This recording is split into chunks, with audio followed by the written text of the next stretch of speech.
What if I told you the reason you feel so lost in life about who you are, what your purpose is, and what you want to do might have nothing to do with you being fundamentally flawed, broken, or lazy, but it might be everything to do with your trauma growing up.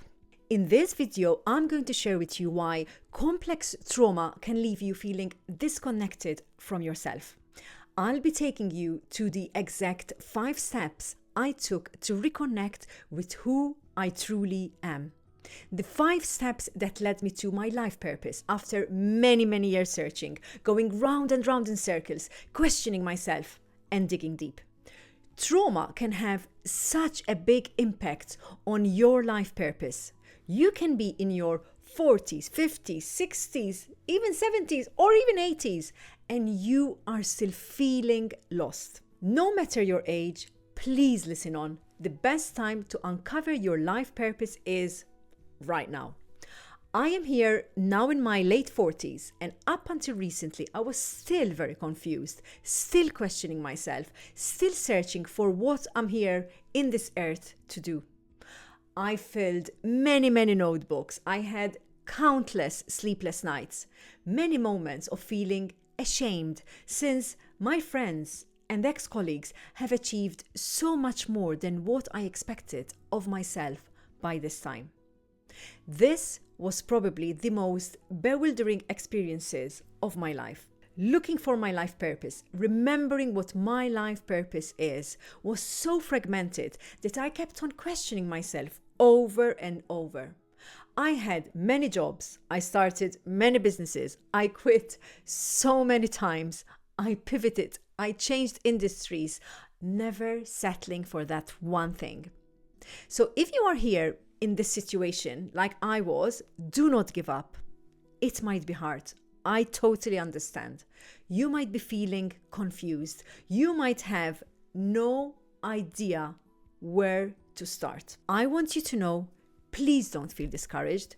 Accept your current, perhaps confused situation.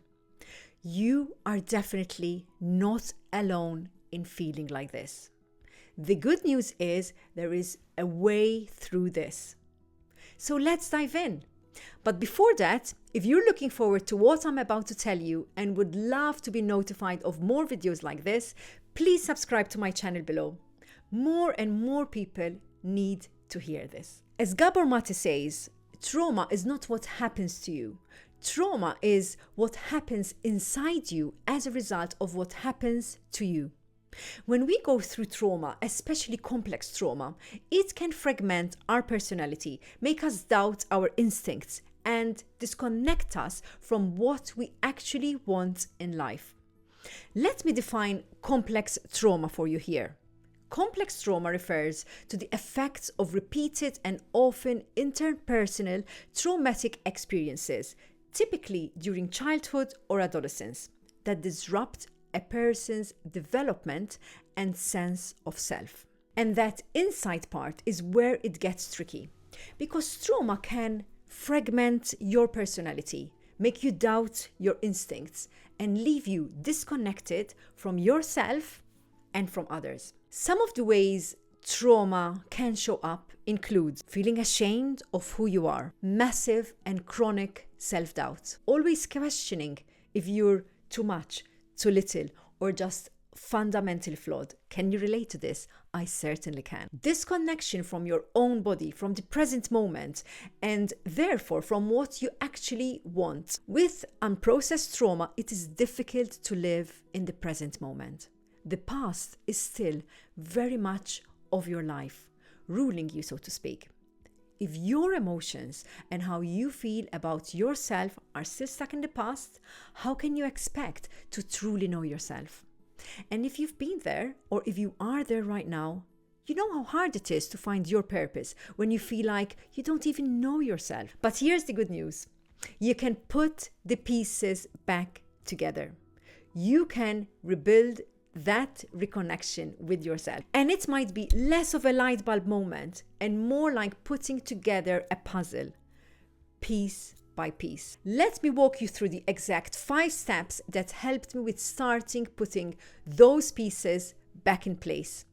And hopefully it will put you on the right path too. Step 1, breathe and reconnect with your body. Most people try to figure out their purpose with their mind, but your mind is not where your purpose lives. Finding your purpose is actually not logical. It's intuitive. It's soul-led. It's coming from deep within you and not from the mind. Your body can actually feel it. When you start listening to your body, it can give you signals of what feels good and what feels off or heavy. Your body knows who you are.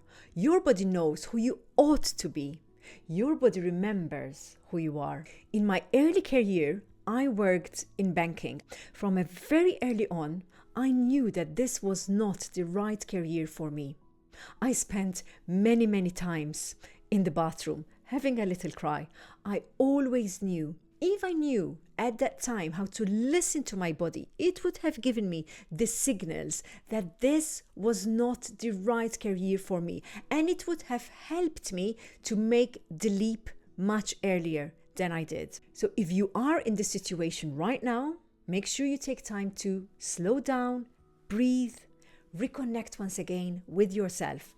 The simplest breathing exercise that I do is this. Bring your hand on your belly, take a few deep breaths in and a few deep breaths out, feeling the contraction and expansion of your belly.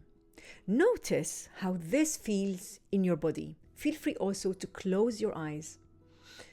This step is the basis of everything. Notice how it feels to be you. Breathing is the gateway to get in touch with your body, with yourself, so that you can start listening to those signals it's giving you. I have a free guided practice to help you through this. This breathing practice, I call it the breathe into flow. Try and practice it a few times per day. It's only 5 minutes long. It works very well in the middle of the night if you cannot go back to sleep. It always works for me. I'll link it below so you can download it even on your phone. So make sure you go and download it.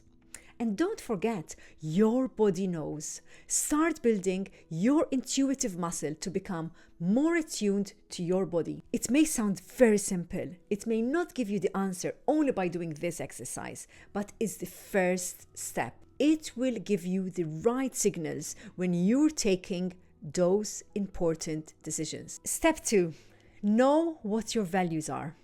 Not what you were taught or told to value, not what your parents, teachers, or society says you should value, but what actually matters to you. Because once you know your values, your decisions become easier. You'll know which path feels aligned. This step can take time, so be patient, and that's okay. Journal about it, reflect on it. Perhaps being environmentally friendly is very important to you. Taking care of your body, your health, the way you cook, the way you eat. Having meaningful friendships might be of great value to you. Know that even to our parents or those closest to us, our values might not seem important or even relevant to them, or they might not understand them. I value the practice of yoga very highly. When I started practicing yoga, the ones closest to me did not understand what yoga even is or what it meant to me. They did not understand that keeping my body and my mind healthy is of utmost importance to me. So even though your value is a very good thing, not everyone might value it highly. And in my experience, this is very confusing. How can they not see that practicing yoga is a good thing? Why don't they encourage me to do more of it? Unfortunately, this is what trauma does. It creates self-doubt. We keep doubting ourselves on our values.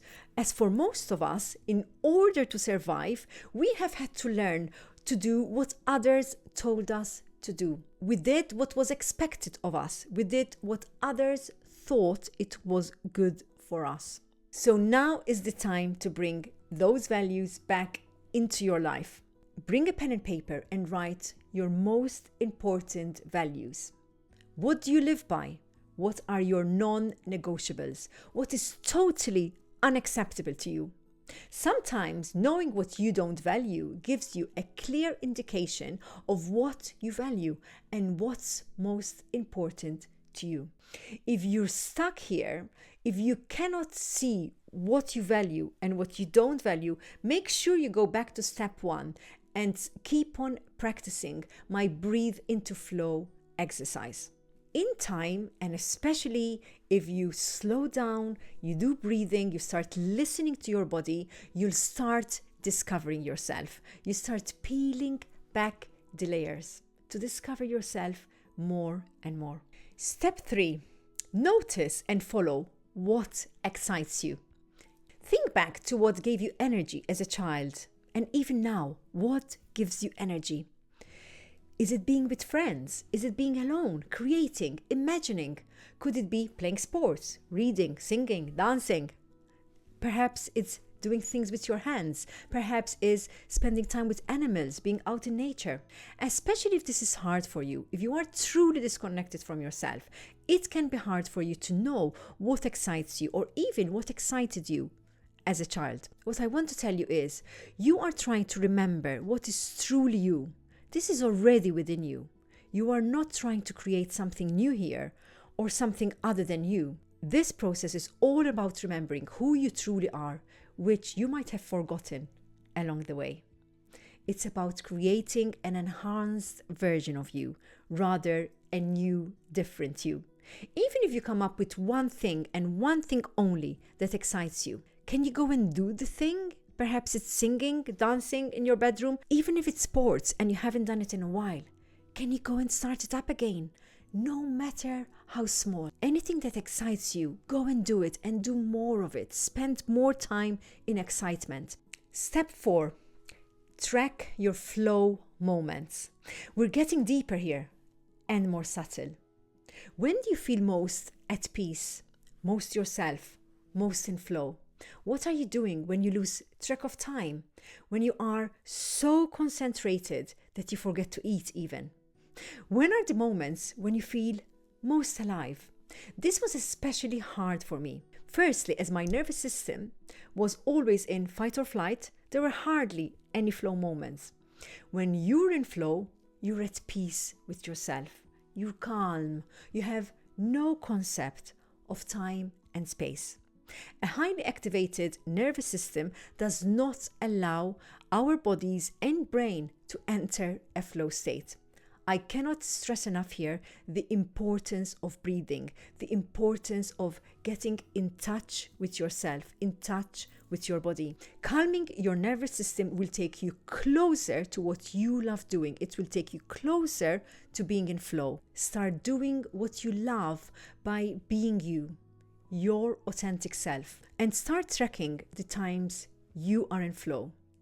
How can you spend more time doing those things, even if they're hobbies and will not be directly related to your purpose, your business, or your career? Because when you're totally in flow, your intuition speaks. And sometimes it whispers things that lead you straight toward your purpose. These are the moments I call the moments of magic. And I wish we have more and more of them. This is when I suggest spending less time scrolling on your phone and more time doing the things that you love, the things that bring you in flow. As old-fashioned as it sounds, all these interruptions will push you away from flow, from truly connecting with yourself and ultimately your purpose. In my experience, I know I am in flow when I'm constantly creating. This is what I love most. It wasn't easy for me to realize this, and it was even harder for me to make myself being into situations when I am creating. The more I got in touch with my body, the more I did the breathing exercise, the more I truly slowed down. This is when I started to be more in a creative zone and more in flow. And that's when my purpose started to unravel itself slowly. This, however, still left a missing puzzle for me. Creating what? I knew it was helping people with their growth, be it yoga, coaching, anything in personal growth. But I still couldn't nail it, which brings me to my last step, and the step that finally got me there. Step 5, reflect on your pain and take action. Yes, I do wish this last step is a happy-go-lucky fun one. Unfortunately, it isn't, but I'll take it if it finally gets me out of a big hole, the biggest, most confusing question I have had all my life. This one is tough, but so powerful. Well, for me it was anyway. Ask yourself, what were the most painful moments trying to teach me? For me, my purpose became clear after some extremely painful experiences. Life kept throwing obstacles at me until I finally got the message. And when I say finally, I mean it kept on trying until I got it. It was not easy. And now I'm so grateful for those hard moments because they led me to my life purpose. They led me here. Another way to think about painful moments when you were a child is, ask yourself, what did my parents, teachers, caregivers, and the adults around me always tell me to stop doing as a child? For example, I was always punished for speaking my truth, both at school and at home. And now, speaking my truth is literally my work. I have to be honest with you, this might be hard, and you might have to dig deep here. You might also reject it at first. You might feel fearful that you will upset others by following this journey. Surrendering to what your life is calling you for by breathing into it. If you find that you are resisting your calling, take your time. There will be a time where you cannot imagine not doing it. And finally, you have to take action. Your reality cannot happen in your mind or in your journal. You don't discover your purpose by sitting around thinking or writing about it forever. You learn by doing, by experimenting, and yes, even by failing and by trying again and again. I know I did, tried countless times. Your purpose doesn't have to be the one perfect thing. It can shift and evolve, and it will. And that's okay too. But you will only find it by taking courageous steps towards what feels right for you. Remember, courage is key. Courage is the first step towards being and living in your purpose. Without courage, you cannot live an authentic life. If this video resonated with you, please subscribe to my channel down below. I will be coming in here every week with real and raw messages about reinventing your life despite your trauma. We are on this trauma healing journey together. Please leave me a comment to tell me which step really resonated with you. And I'll see you in the next video.